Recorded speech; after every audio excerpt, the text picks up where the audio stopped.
So, what do you guys think ecotourism is? Um, Environmentally friendly tourism. Something, yeah, so something about going overseas and touring, but at the same time being sustainable, I guess. Okay, Yeah. awesome. So, what do you think ecotourism is? I guess it's where you go on vacation to a place to check out its uh, the outdoors. Ecotourism includes activities such as whale watching, river rafting, hiking, bird watching, rock climbing, and many other activities. There are two forms of tourism within the natural world. Nature-based tourism, defined as all forms of tourism which use natural resources in a wild or undeveloped form, and ecotourism, which is defined as responsible travel to natural areas which conserves the environment and improves the welfare of local people. Three main principles of ecotourism are to minimize physical, social, behavioral, and psychological impacts left behind, build environmental and cultural awareness and respect between hosts and tourists, and to provide direct financial benefit for conservation and the local people. Ecotourism has been promoted as an alternative low-impact form of tourism to natural areas. In contrast to mass tourism, ecotourism is viewed as both a conservation and development tool because it provides conservation benefits and economic benefits. In theory, by distributing some of the benefits of tourism to local people, they will have incentive to protect these natural areas that draw tourists and embrace behaviors and attitudes that support conservation. So, what do you think the pros are of ecotourism? I guess a pro would be it raises awareness about the issues that surround the environment there and some ways people go about creating an economy that's environmentally friendly. But I guess if it's the kind of environment that is endangered already, like a lot of tourism in the area, like going to the Great Barrier Reef, could actually affect the environment negatively in other ways. There are many benefits from ecotourism. Guests pay for tickets, entry fees, concessions, license, amongst other fees that generate a great deal of income for conservation services. Ecotourism is one of the top motivators to get people to come to Australia.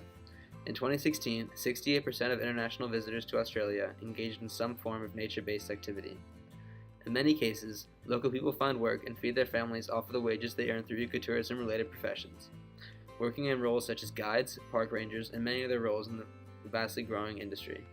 Hotels and businesses that cater to the industry are extremely focused on lower impact developments than traditional tourism has on the environment.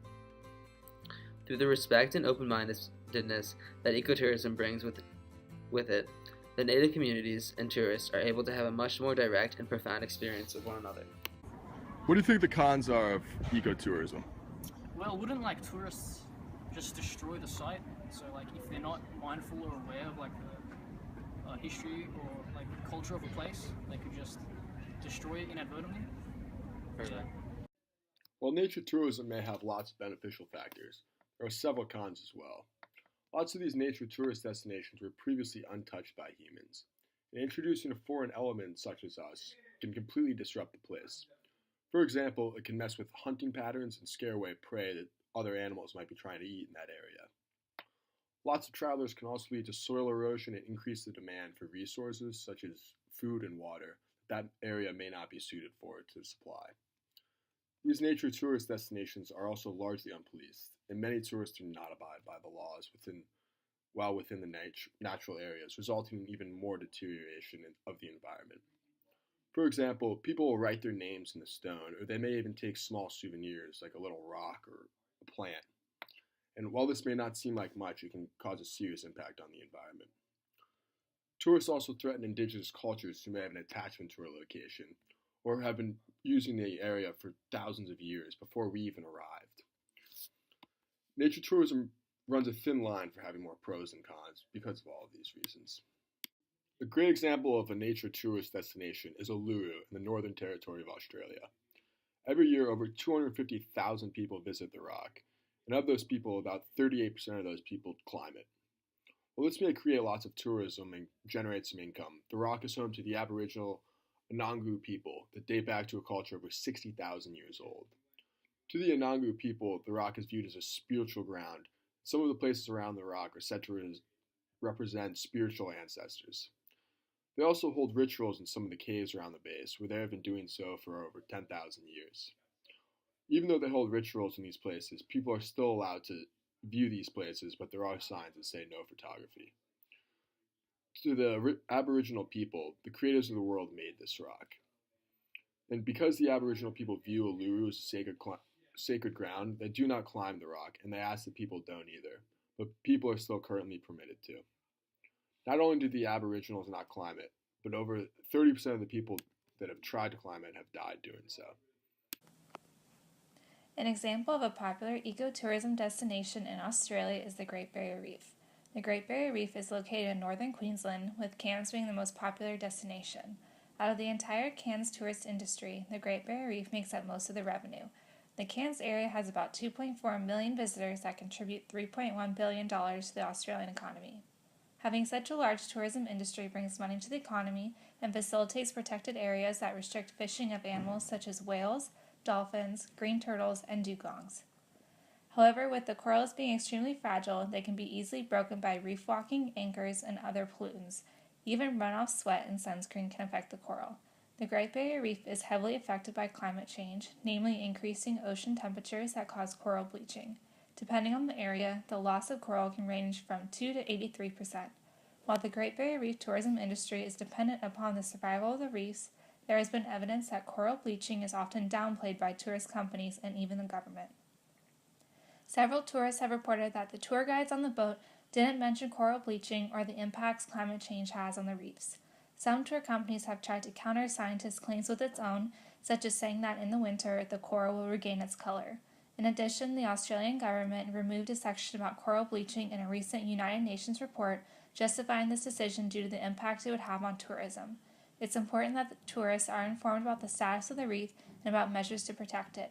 You can help the Great Barrier Reef by partaking in tours that have an advanced ecotourism certification, which means that the tour operates with minimal impact on the environment and has operators that are committed to education, using resources wisely, and conserving the environment. Another example of a popular ecotourism destination is Angkor Wat in Cambodia. Angkor Wat is one of the largest religious monuments in the world, with the entire complex measuring 162.6 hectares, and it's 1,000 years old. Angkor Wat is experiencing a large influx of tourists, with almost 900,000 tickets sold in 2006. In the first 3 months of 2012, 640,000 tourists visited Angkor Wat.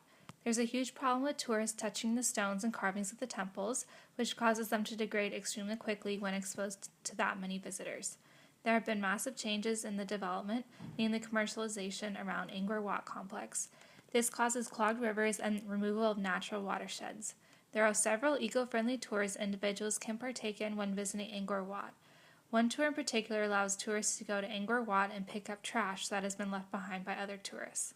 It's important that individuals are informed about nature tourism so that they can make wise decisions about which tours to go on, as well as be educated about the natural environment.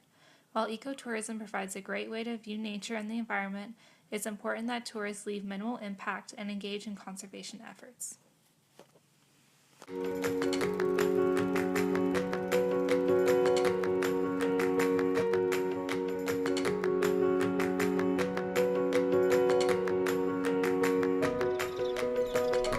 The task of conservation is one for all of us, and this is one of the jobs of the Foundation.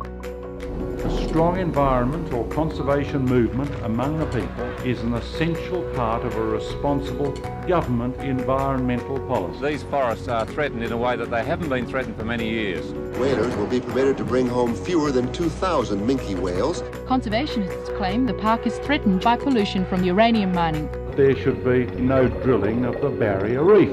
The Gordon below Franklin Dam cannot be built. The Queensland wet tropical rainforest is a World Heritage Area. Mining of the Antarctic has finally been blocked. Conservation at present has reached a watershed. The Mirarr are unanimously opposed to the development going ahead. With land care, farm planning and tree planting. They vetoed uranium mining at Koongarra in the heart of Kakadu. You'll see water returned to the Murray-Darling. There will be a carbon tax under the government. 7 national parks as Aboriginal freehold. The whole purpose of this is to get more people connected to the solutions. It is a bright day for Australia and a bright day for this planet Earth.